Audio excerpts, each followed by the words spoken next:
So it has been reported that Eric Bledsoe, Steven Adams, and first round picks and swaps have been traded to the Grizzlies for Jonas Valanciunas and other picks and swaps to the New Orleans Pelicans. It has also been announced that it is not expected that Eric Bledsoe will be staying with Memphis, and with him being a clutch client and previously known as Mini LeBron, I think we all see the connections to where I think he'll go. If he's bought out, which I think there's a chance whether it be with the Grizzlies or if they trade him to say the Magic in a salary dump move, I could see him signing a cheap, one-year deal to rebuild his value with the Lakers. If the Lakers can pick him up for the minimum, I think it's a no-brainer to sign Bledsoe and be a replacement for Schroeder if the Lakers are not able to pick up Lowry or another top-tier point guard. So, let's go over how Bledsoe would fit with the Lakers if he's bought out and what he would bring to the table. And very quickly before we get into it, if you want to see more interesting NBA content just like this, be sure to drop and subscribe as I really do appreciate all your guys' support. So Bledsoe did not have a good season with the Pelicans last year. The 31-year-old point guard seemed uninterested playing with New Orleans, which I think for sure impacted his level of play. However, when healthy and engaged, he could be a great piece for a contending team.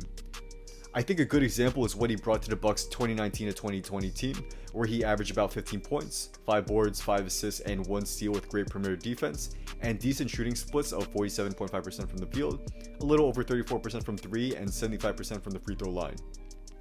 He's a good slasher and finisher to the rim, again when healthy and engaged, and he could essentially bring what Schroeder brought to the team last year. You know, actually thinking about it, they're actually relatively similar players, though I think Bledsoe can be a better defender than Schroeder, and is a better rebounding point guard as well. Bledsoe, like Schroeder though, is a decent distributor, but I would not trust him running the offense, but you know, that's okay with the Lakers as he's mainly there to be a secondary playmaker to take pressure off of LeBron. The main problem though with Bledsoe is his 3-point shooting, but he has shown flashes throughout his career of at least being an average shooter.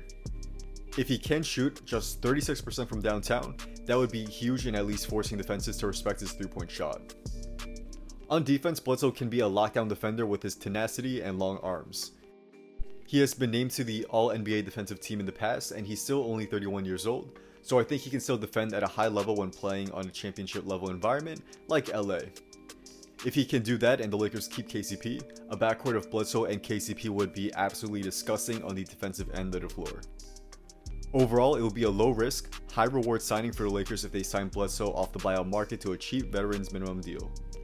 I think he'll be engaged and go back to at least performing to 80% of his Bucks level, and if he can do just that, he would be an insanely better value than Schroeder. We'll see what happens, but with the Clutch Sports connections, I think there's a higher chance that one may think of this move actually happening.